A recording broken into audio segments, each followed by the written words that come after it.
ជំរាបសួរបងប្អូនហើយថ្ងៃនេះមកបង្ហាញជាមួយនឹងប្រភេទអង្គមក្នុងបក្នុងចុចបងប្អូនយើងប្រើបានពីរមុខងារបងប្អូនហើយប្រភេទនេះប្រភេទ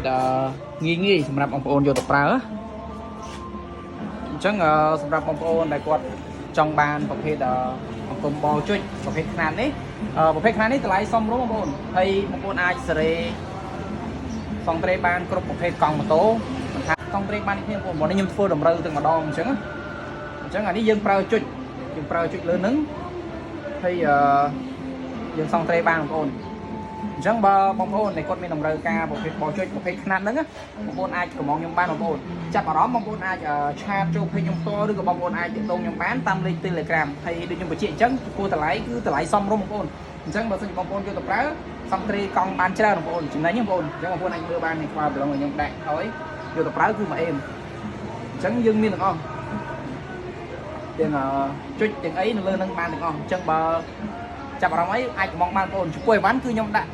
ផ្ញើជូនគ្រប់ខេត្តក្រុងអរគុណ